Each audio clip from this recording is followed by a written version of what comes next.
Las ciudades con más crímenes son las demócratas, las gobiernan mal. Si quieren ayuda, van a tener que pedirla, porque si intervenimos, lo único que hacen es quejarse. Así que si quieren ayuda, pueden pedírnosla, porque la van a necesitar. Por ejemplo, en Los Ángeles, entramos y lo solucionamos. En un minuto veremos los cargos que se le acaban de imputar al hombre que intentó asesinar al jefe de presupuesto del gobierno de Trump, Russell Vought.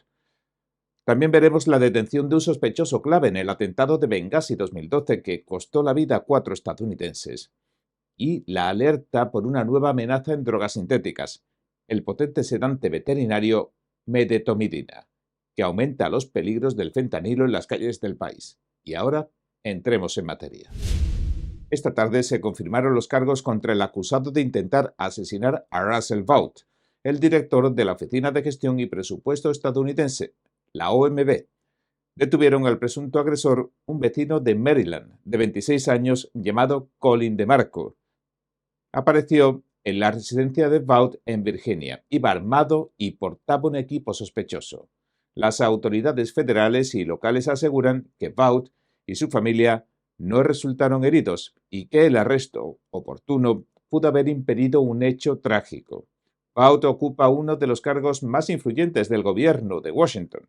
Supervisa la preparación del presupuesto federal, coordina la política de gestión de las agencias y revisa las regulaciones antes de que entren en vigor, con una visión un tanto revolucionaria. Juzguen ustedes mismos. One of the arguments that they're using in the press against me right now is they say he called for trauma with. La prensa dijo, por ejemplo, que llamó a desestabilizar la burocracia. Sí, y hablo de sacudirla a fondo.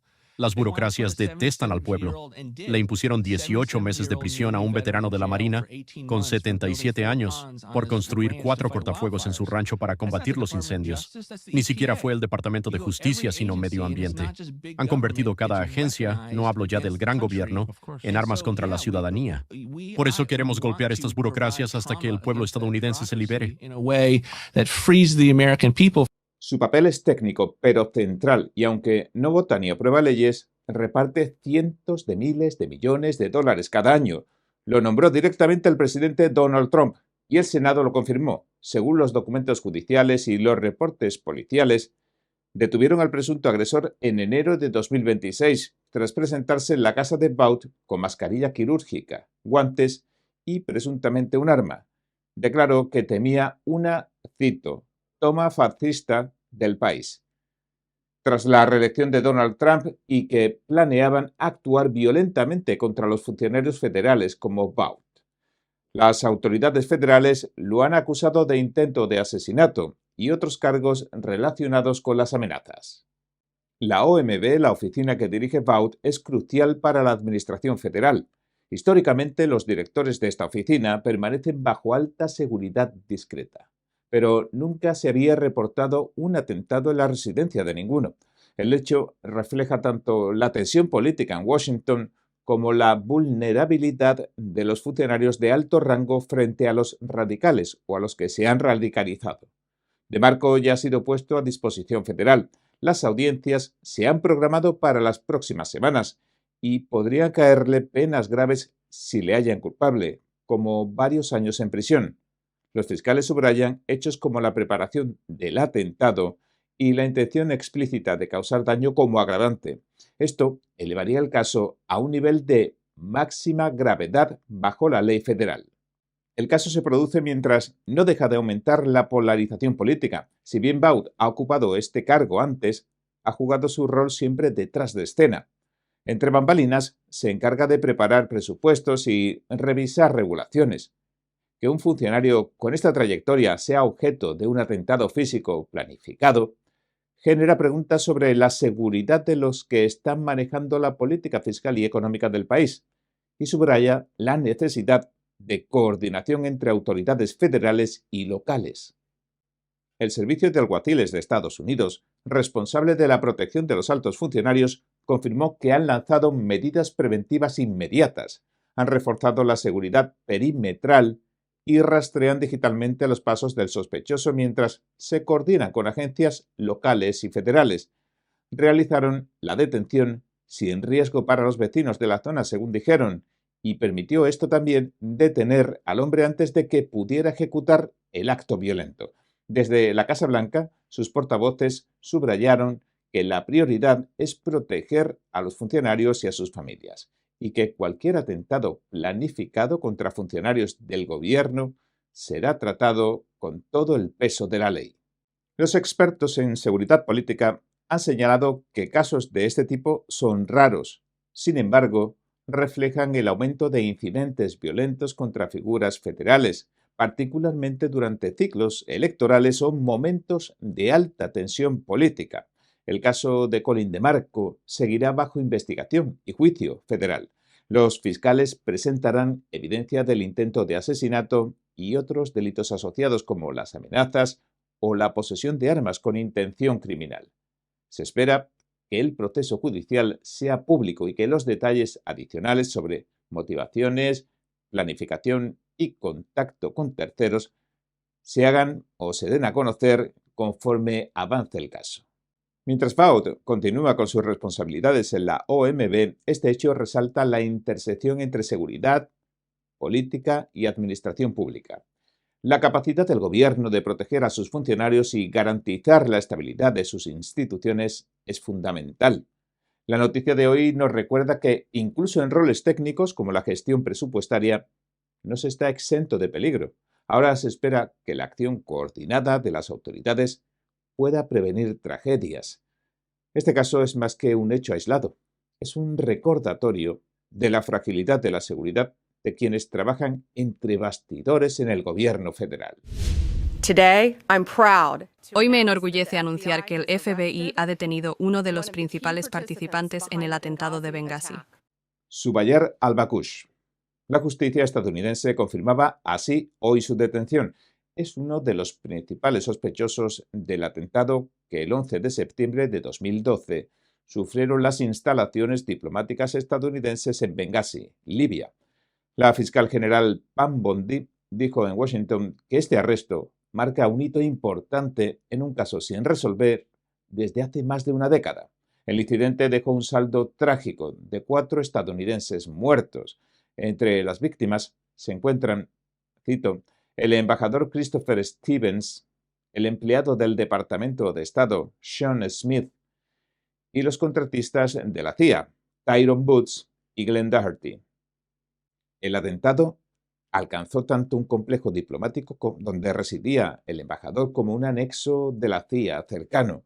Esto da una idea de la magnitud y coordinación del ataque violento contra personal estadounidense en aquel territorio extranjero. Según la Fiscalía y las declaraciones del FBI, capturaron a Bakush y lo han transferido a custodia federal. Llegó a la base aérea Andrews de Maryland alrededor de las 3 de la mañana. El director del FBI, Kash Patel, precisó que los detalles sobre el lugar exacto de su captura se mantienen confidenciales por razones de seguridad. La operación reunió a agencias federales y militares para la detención de sospechosos internacionales de alto riesgo. Este es el nombre de la misión. Bakush enfrenta un pliego acusatorio de 8 cargos que incluyen el asesinato de Stevens y Smith, el intento de asesinato de un agente del Departamento de Estado, Scott Bicklund, conspiración para proveer apoyo material al terrorismo y delito relacionado con incendio premeditado. Estas acusaciones representan el máximo nivel de rendición de cuentas criminal en la justicia federal estadounidense. ¿Por qué? Porque incluye delitos de terrorismo y de homicidio. Bakush será el tercer individuo en ser acusado de cargos por el atentado de Benghazi. Previamente, en 2018, se ha condenado a Ahmed Abu Khatala a 22 años a prisión y a Mustafa Aliman en 2020 a unos 20 años por su participación en el mismo incidente. La justicia estadounidense parece empeñada en mantener el enjuiciamiento de los responsables de crímenes contra ciudadanos y diplomáticos estadounidenses incluso años después de los hechos. Nunca hemos olvidado a esos héroes y nunca hemos dejado de buscar justicia por ese crimen contra nuestra nación. En otras palabras, la fiscal general Pam Bondi fijó un compromiso claro. No importa el tiempo que pase, ni el lugar de la tierra donde se cometa el crimen contra los estadounidenses. Dijo, su departamento lo encontrará. El caso de Benghazi sigue siendo políticamente sensible, dado que involucra tanto la seguridad de diplomáticos en zonas de conflicto como la actuación de agencias como la CIA y el Departamento de Estado. Las autoridades indicaron que el proceso judicial contra Bakush será riguroso y público, y que presentarán evidencias sobre su implicación en los asesinatos y atentados del 2012. Se espera que las audiencias detallen cómo se planificó el ataque, su ejecución y la conexión con grupos terroristas internacionales, reforzando la transparencia judicial en casos de terrorismo. Y el mensaje de la Casa Blanca también es claro. Este arresto no solo representa que la justicia llega para las familias de las víctimas, aunque pueda tardar, sino también un recordatorio de que los crímenes contra los estadounidenses en el extranjero tienen consecuencias, tarde o temprano. La combinación de coordinación federal, inteligencia y procedimientos legales judiciales muestra cómo la ley puede actuar en escenarios internacionales complejos, haciendo que se rindan cuentas y sin perder la memoria histórica de los hechos. Incluso tras más de una década, como vemos, la ley estadounidense puede alcanzar a los responsables. Estados Unidos alerta. Aumenta el uso de la medetomidina, un tranquilizante animal potente que se produce principalmente en China y que se está añadiendo al fentanilo y a otras drogas. La sustancia, apodada Rhinotrank, potencia los efectos del fentanilo, pero ya se ha detectado también en cocaína, metanfetamina y heroína en ciudades como Nueva York, Filadelfia y Chicago. La medetomidina es un sedante veterinario que reduce el dolor, disminuye el ritmo cardíaco y puede provocar alucinaciones. Veterinario, decimos, ni siquiera ha sido aprobada para consumo humano. Ahora sabemos que puede mantener a una persona inconsciente por horas. A diferencia del fentanilo, no responde a la naloxona, lo que dificulta revertir sus efectos en casos de sobredosis. Según el Departamento de Sanidad de Filadelfia, la medetomidina es hasta 200 veces más potente que la xilacina, otro aditivo del fentanilo, y puede causar abstinencia con síntomas peligrosos como taquicardias y presión arterial extrema. El doctor James McDonald, comisionado de salud del estado de Nueva York, advirtió que la sustancia puede provocar vómitos extremos, hipertensión y el ingreso en cuidados intensivos. Para las familias de las víctimas de fentanilo, la medetomidina representa un nuevo peligro mortal. April Babcock, cuyo hijo murió por sobredosis de fentanilo, declaró esto. Ahora hay otro sintético, dijo, y todos empiezan en China. Es una absoluta locura. Y cada nuevo químico aumenta la complejidad de la crisis de opioides en Estados Unidos. Frank Tarentino, de la DEA en la región noreste, señaló que la medetomidina es más barata y potente que la xilacina y que los distribuidores la utilizan para aumentar sus ganancias. Los 9 laboratorios de la DEA en Estados Unidos registraron un aumento de 72 casos de intoxicación en 2024 a casi 1.100 en 2025. La mayor parte de la medetomidina se había mezclado con el fentanilo. La medetomidina apareció por primera vez en drogas callejeras en Maryland en 2022 y luego se extendió a Pensilvania, Illinois, California y el resto de estados. En Chicago, en mayo de 2024, los servicios médicos de emergencia respondieron 50 veces en un solo día por sospechas de sobredosis, observando respuesta limitada a naloxona y caída de los latidos. Tras la muerte de su hijo, April Babcock fundó Voces Perdidas por el Fentanilo. Son casi 47.000 seguidores en Facebook. Su labor refleja la conciencia comunitaria creciente, cada vez mayor, sobre los nuevos adulterantes de los opioides y la dificultad de mantener a las familias informadas de la rápida aparición de estos nuevos sintéticos una y otra vez. La medetomidina se produce principalmente en China e India. Los cárteles de la droga mexicanos la introducen en Estados Unidos.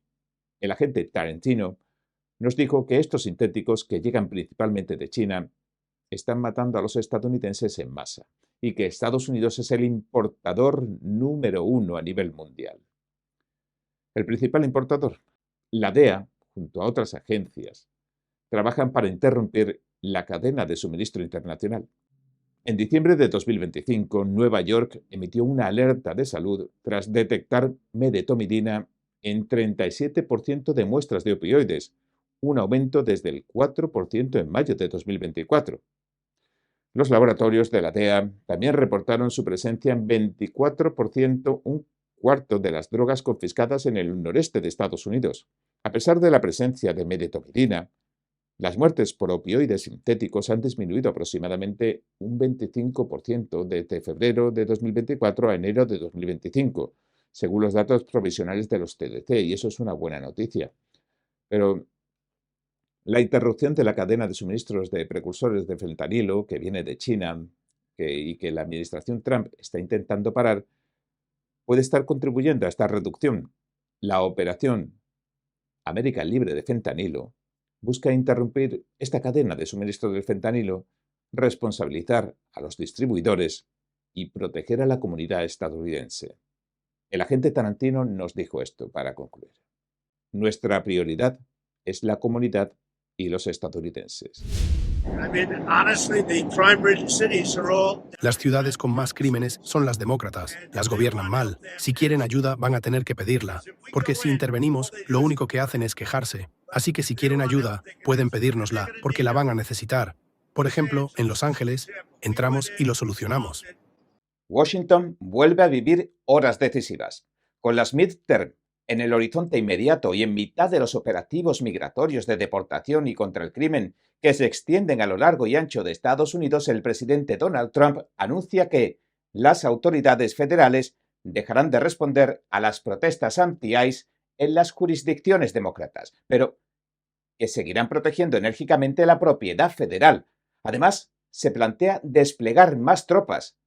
Mensajes opuestos a la retirada que algunos pronosticaban después de los 2 fallecidos en Minneapolis. Mientras tanto, el Congreso lucha contra el reloj para impedir que se vuelva a cerrar el gobierno.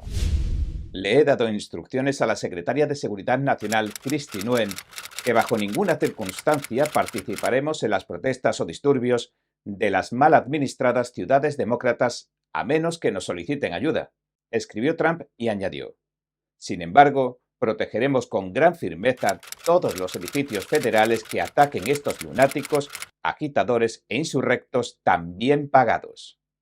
Lo que dijo a continuación el comandante en jefe fueron palabras aún más contundentes, como vamos a ver en un minuto, y despertaron interés porque las dijo después de que las autoridades federales dispararan y mataran a los manifestantes René Good y Alex Preri.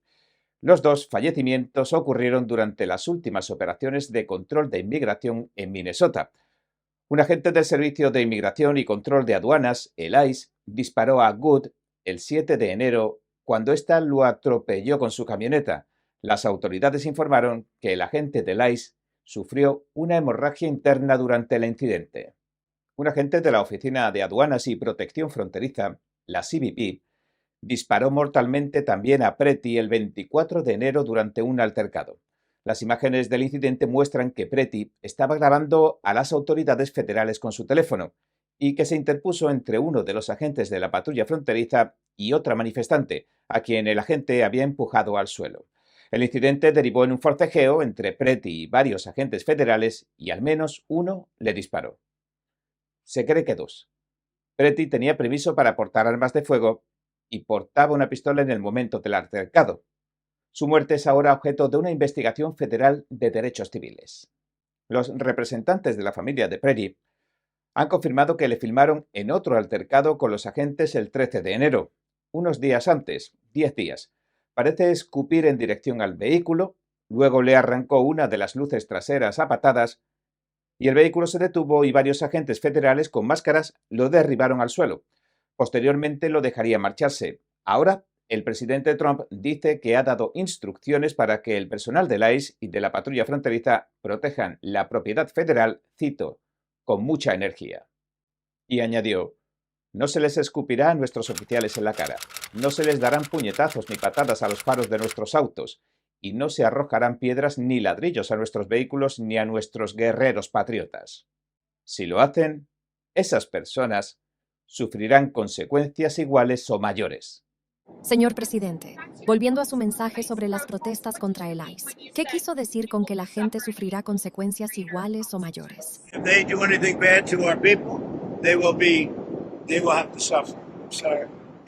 Bueno, si le hacen algo malo a nuestra gente, van a tener que sufrir las consecuencias. Lo siento, si empiezan a escupirles en la cara, a golpear a nuestra gente, a nuestros soldados, a nuestros patriotas, vamos a actuar en su contra, como mínimo de la misma manera. No vamos a dejar que sigan tratando así a nuestra gente. Les dije que tienen mi autorización y pueden responder. El presidente también dijo que los gobiernos estatales y locales tenían la obligación de proteger la propiedad federal. Ya se plantea incluso desplegar más personal militar para protegerla. Si no lo hacen los estados, claro. En otras palabras, y dejando a un lado la retórica, plantea sacar más tropas a la calle para proteger a los agentes federales, lo cual no suena a retroceder en sus planes, como se planteaba en algunos medios. Y por otro lado, también piensa dejar que las protestas sigan su curso hasta que los estados y ciudades se vean obligados a pedir ayuda. En ese punto quizás se haya ganado muchos votantes para unas elecciones de mitad de mandato que suelen jugar en contra de los presidentes. Y al rescatar a una ciudad de una crisis también puede reportarle muchas ganancias electorales. Trump dijo una última advertencia. Escribió: recuerden que dije en las palabras más fuertes, ándense con ojo porque el ICE, la patrulla fronteriza o, si es necesario, nuestras Fuerzas Armadas, van a proteger nuestras propiedades federales con un poder y una dureza extremas. Tras los dos fallecidos, la oposición demócrata también ha llamado a la destitución de la encargada de los operativos migratorios, la secretaria del Departamento de Seguridad Nacional, Kristi Noem. ¿Cómo se siente con la gestión de la secretaria Noem en estos asuntos? Ha sido excelente. Trabajamos muy de cerca. Hemos sacado a miles y miles de asesinos, de homicidas y de todo tipo. Los hemos expulsado del país por decenas de miles. Por eso ahora tenemos la tasa de criminalidad más baja de la historia. Y en este marco, además, los demócratas presionan con bloquear el presupuesto anual, en franca oposición a las labores migratorias. Si no llegan a un acuerdo en 2 semanas, el gobierno se cerrará. Después de que el Senado actuó durante el fin de semana, ahora tendremos 11 de 12 proyectos de ley de asignaciones aprobados por ambas cámaras, pero modificaron nuestro paquete, lo reenviaron de una manera algo diferente, así que tenemos que volver a revisar los proyectos de ley. Van a separar el presupuesto del Departamento de Seguridad Nacional. Nuestra intención es que para el martes todas las agencias del gobierno federal, excepto esa, queden financiadas y luego tendremos 2 semanas de negociaciones de buena fe para resolverlo. Estas eran hace unas horas las palabras del presidente de la Cámara, Mike Johnson. El Capitolio se vuelve a convertir en el centro de una carrera política contrarreloj. Varias agencias federales permanecen parcialmente cerradas, miles de empleados a la espera de instrucciones, y el Congreso intenta, una vez más, evitar que el desacuerdo político se traduzca en parálisis institucional. El mensaje es claro: el tiempo se agota.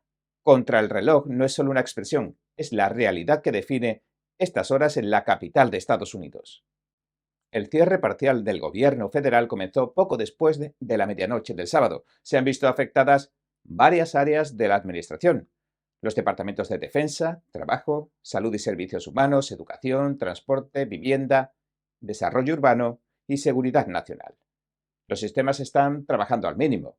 Los empleados que no son esenciales también sufren una suspensión temporal de empleo y sueldo. Hoy, la Cámara de Representantes inicia el proceso para considerar y aprobar el proyecto de ley que ya se ha aprobado por el Senado. El objetivo: enviar la legislación al despacho del presidente Donald Trump lo antes posible. Pero el calendario es ajustado y cada paso procedimental cuenta. Ahora los responsables de asignaciones de la Cámara y el Senado trabajan juntos en un proceso bicameral y bipartidista. Nadie parece querer un cierre del gobierno como el del otoño pasado, el más largo de la historia del país. Duró 43 días. Nadie quiere volver a causarle ese sufrimiento a los estadounidenses. Fue algo que los demócratas forzaron, pero no permitiremos que algo así vuelva a suceder. Johnson, el republicano de Luisiana, dice estar seguro de que el cierre parcial terminará tras la votación del martes. Sin embargo, los demócratas de la Cámara no se han pronunciado sobre la medida del Senado: aprobar todos los presupuestos menos el de Seguridad Nacional, que se extenderá otras 2 semanas mientras se negocia. Johnson, tras una conversación con el líder demócrata Hakeem Jeffries, admitió que será necesario aprobar una regla procedimental y avanzar, dijo, principalmente por nuestra cuenta. Era una cita. Pero con esta mayoría republicana por la mínima, 218 de los 435, la mitad más uno, el presidente de la Cámara no puede permitirse ni una sola deserción, o una sola, porque él tiene el poder del desempate. Pero vamos a demostrar una vez más que este es el partido que se toma el gobernar en serio. Los demócratas juegan con esto y creo que es muy lamentable, porque lo que están haciendo es poner en peligro los servicios para el pueblo estadounidense. Cuando hablas del Departamento de Seguridad Nacional, recuerda lo que incluye. Tienes agentes de la TSA en los aeropuertos, tienes a la Guardia Costera, tienes al FEMA. Estamos en medio de un desastre por tormenta invernal en la costa este. No podemos jugar con esto. Así que está muy ajustado. Aunque el líder de la minoría del Senado, Chuck Schumer, respaldó el acuerdo, los líderes demócratas de la Cámara no han hecho lo mismo. Hakeem Jeffries, el líder demócrata de la Cámara, coincide en que el presupuesto de seguridad nacional debe estudiarse por separado y exige una serie de cambios importantes. Lo que está claro es que el Departamento de Seguridad Nacional necesita una reforma drástica. El líder Schumer y los demócratas del Senado compartimos la misma opinión, de diferentes maneras. Los agentes tienen que llevar cámaras corporales, deben quitarse las máscaras, deben requerirse órdenes judiciales de acuerdo con la Constitución, en nuestra opinión, para que los agentes del DHS o del ICE puedan irrumpir en los hogares del pueblo estadounidense o saquen a personas de sus autos. Necesitamos asegurarnos de que haya investigaciones completas e independientes para que los agentes del ICE o del DHS que violan la ley rindan cuentas. Que no las haga el Departamento de Justicia, que en nuestra opinión no hará una investigación justa, que las hagan las autoridades estatales y locales. Y necesitamos reiterar que la detención y deportación de ciudadanos estadounidenses queda fuera de discusión. Y mientras se informa ya de reuniones en el seno demócrata, parece haber más obstáculos en el camino. Algunos republicanos no parecen tampoco convencidos con el proyecto de gastos. Ralph Norman, de Carolina del Sur, criticó la propuesta públicamente. El representante Chip Roy, de Texas, también y cuestionó las demandas demócratas. No cree que la Cámara las vaya a aceptar. Además está el factor Macy. El representante Thomas Macy, de Kentucky, que es conocido por su postura firme en materia presupuestaria y también podría oponerse. Ya ha votado, de hecho, en contra de una medida que incluía financiación para la Agencia de Seguridad de Infraestructura y Ciberseguridad dependiente del DHS. El proyecto de ley de seguridad nacional es de suma importancia y mantenemos negociaciones. El presidente dirige todo esto. Es idea suya. Ya ha admitido que quiere bajar el volumen para poder dialogar y asegurarse de que esto se haga de manera apropiada. Fue gran paso poner a Tom Homan a cargo de la situación en Minneapolis, Minnesota. Tiene 40 años de experiencia. Es una mano firme al volante. Eso es digno de aplauso. El mismo presidente lo ha reconocido ante el líder Schumer del Senado. Y estoy seguro les dirá lo mismo a los demócratas de la Cámara de Representantes, que algunas de las reformas y procesos nos parecen bien. Por ejemplo, queremos cámaras corporales para los agentes del ICE. El Senado aprobó el paquete de financiación modificado el viernes por la noche por 71 votos a favor y 29 en contra.